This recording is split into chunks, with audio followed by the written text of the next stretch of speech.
ഒരു സത്യവിശ്വാസിയെ സംബന്ധിച്ചിടത്തോളം 60 വയസ്സോ 70 വയസ്സോ വരെയാണ് അവൻ്റെ ആയുസ്. ഓരോ മനുഷ്യൻ്റെയും ആയുസ് അങ്ങനെ തന്നെയാണ്.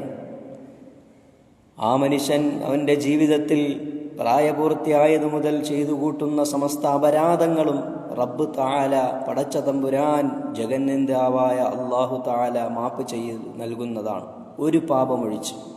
എന്താണ് ആ പാപം? മറ്റുള്ളവരെ ഉപദ്രവിക്കുക, അവനെ അന്യായമായി ആക്രമിക്കുക, മറ്റുള്ളവരുടെ മുമ്പിൽ അവനെ പരിഹാസ്യനാക്കുക, പരിഹസിക്കുക, കളിയാക്കുക, ഇടിച്ചു താഴ്ത്തുക.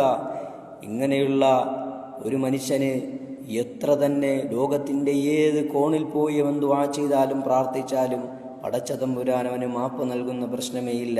അതുകൊണ്ട് ശബ്ദം കേൾക്കുന്ന ഓരോരുത്തരും എൻ്റെ ജീവിതത്തിൽ മറ്റുള്ളവരോട് സ്നേഹത്തോടുകൂടിയും സഹനത്തോടുകൂടിയും ദയാവാത്സല്യത്തോടുകൂടിയുമാണ് മറ്റുള്ളവരെ കാണേണ്ടത് എന്ന് നമ്മൾ ഓരോരുത്തരും ഓർമ്മിക്കുക, മനസ്സിലാക്കുക. എന്നാൽ മാത്രമേ റബ്ബിൻ്റെ മുമ്പിൽ രക്ഷപ്പെടാൻ കഴിയുകയുള്ളൂ. ഒരുവൻ കള്ളുകുടിയനാണോ, വ്യഭിചാരിയാണോ, ഇതെല്ലാം അവൻ്റെ രക്ഷിതാവ്, അവനെ സൃഷ്ടിച്ച അവൻ്റെ റബ്ബ് അവന് മാപ്പ് ചെയ്തു നൽകുമെങ്കിൽ, മറ്റുള്ളവരെ ഉപദ്രവിക്കുകയോ അവനെ ആക്രമിക്കുകയോ ചെയ്തിട്ടുണ്ടെങ്കിൽ അവനൊരിക്കലും മാപ്പ് നൽകുന്നതല്ല എന്ന് ഓർത്തുകൊണ്ട് നമ്മുടെ ജീവിതം ചിട്ടപ്പെടുത്തുക.